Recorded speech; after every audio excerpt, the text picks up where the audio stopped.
Dalam perspektif ekonomi politik yang saya pelajari, Pak Jokowi ini merefleksikan kopian dari apa yang dikerjakan oleh VOC. Itu menciptakan infrastruktur adalah membangun infrastruktur agar Batavia menjadi sentralnya dan kemudian mampu mengambil seluruh potensi sumber daya alam menjadi miliknya. Karena itu dilawan oleh para pendiri republik dengan mengatakan Indonesia adalah antitesa dari kolonial. Karena itu bahasanya adalah bangunlah jiwanya baru bangunlah badannya.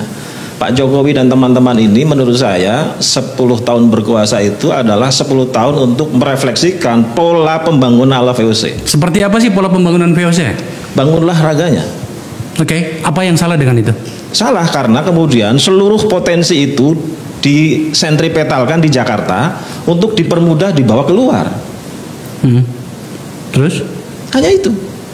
Pak Jokowi itu tampaknya legasinya itu yang dicatat oleh banyak orang kecuali mungkin Anda adalah keberhasilannya menghubungkan satu tempat dengan tempat yang lain bernama infrastruktur.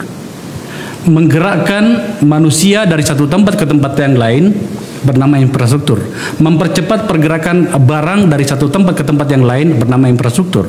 Ujung-ujungnya adalah ada manfaat ekonomi sebagai sebuah bangsa di situ.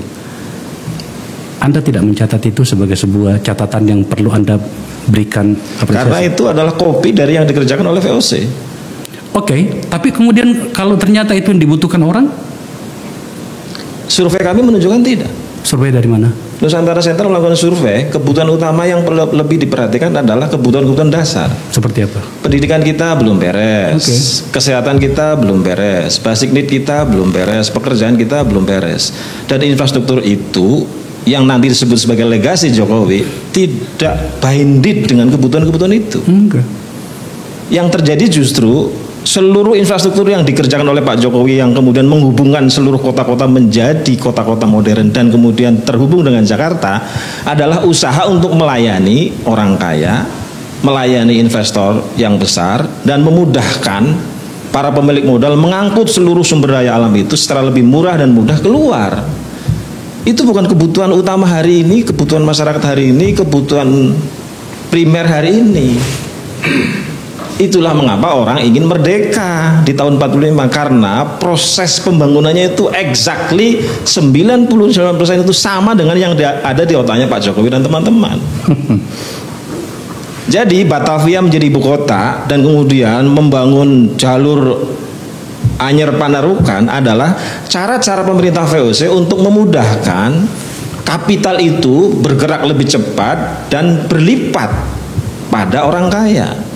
Pak Jokowi juga sama, tersambungnya dari satu kota ke kota lain dalam bentuk rel, dalam bentuk pelabuhan, dalam bentuk tol, dalam bentuk bandar udara adalah memudahkan berlipatnya kapital karena lebih cepat, lebih efisien. Tapi pada kebutuhan masyarakat nggak ada.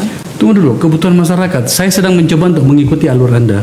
Kebutuhan masyarakat di sepanjang, katakanlah kalau kita bicara soal Jawa, tentu saja saya paham ada gugatan kenapa pembangunan lebih masif di Jawa dibanding misalnya dengan di Sumatera, Kalimantan. Oke, kita ikuti logika Jawa misalnya. Anda tidak merasa bahwa kebutuhan masyarakat di pedesaan Jawa itu dari satu tempat ke tempat yang lain yang sebelumnya butuh waktu berjam-jam untuk kemudian lebih pendek? Setidaknya katakanlah misalnya setiap lebaran.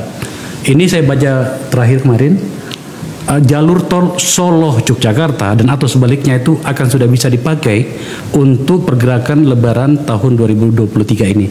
Anda tidak merasa bahwa masyarakat yang di situ itu berterima kasih untuk itu dan membutuhkan itu dan tidak semata sebagai sebuah mobilisasi modal atau kapital? Risetnya harus lebih mendalam, Bang. Kalau kita risetnya lebih mendalam, maka kita akan tahu siapa pengguna tol itu. Kelas elit, tidak masyarakat. Pemilik mobil.